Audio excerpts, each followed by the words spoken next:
The more I think about it, the more I realize my work is about time and memory.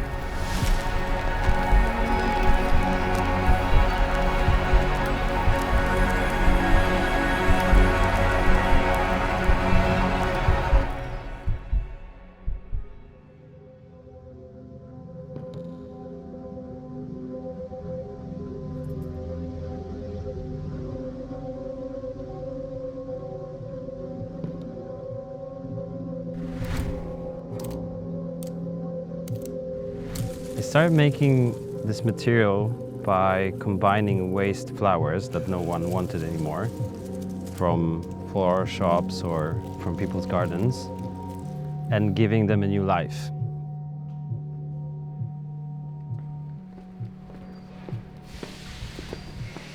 The selection of flowers that I was using was often very much driven by the sculptural quality of the flower or the colors.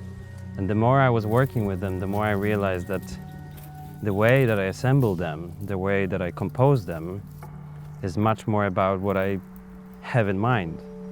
So think of August in Poland, a summer in the fields, or the memory of my grandma. But also the more pressing matters, like where we are as humans today, how the consumption habits have influenced our choices, how the breeders, for example, manipulate the DNA of flowers in order to have no bacteria in them. So all those things, I think, a melting pot of thoughts in my head has been translated into different pieces.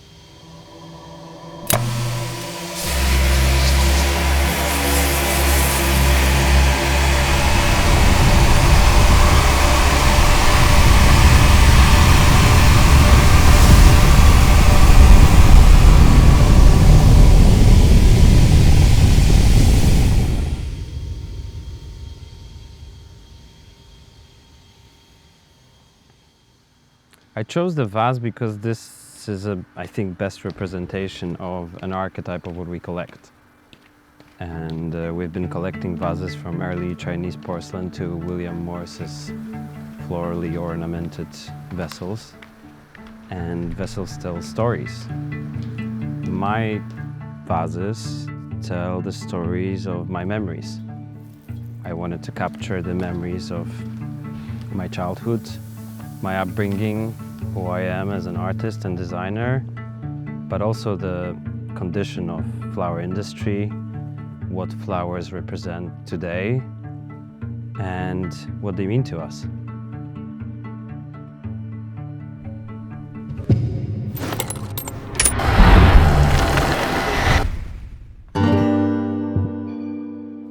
When I started working with this project, I made a list of memories that I wanted to capture. I wanted to tell the story of how I got here and who I am through those vessels.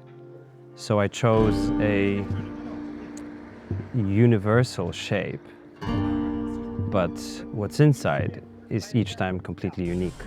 I feel like I can decode them, but I also want people to be able to decode them on their own, as memory is something that is very universal to us all.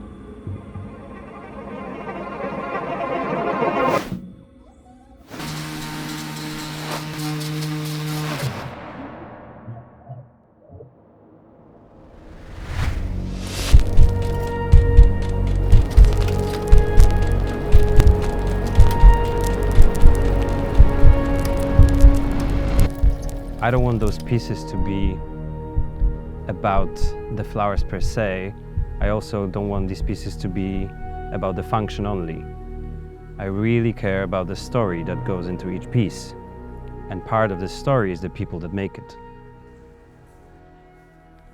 If you think about the objects that we want to preserve, if you think about the material landscape that is going to be left behind us, I personally think that things that will survive are the things that have strong emotions encoded into them.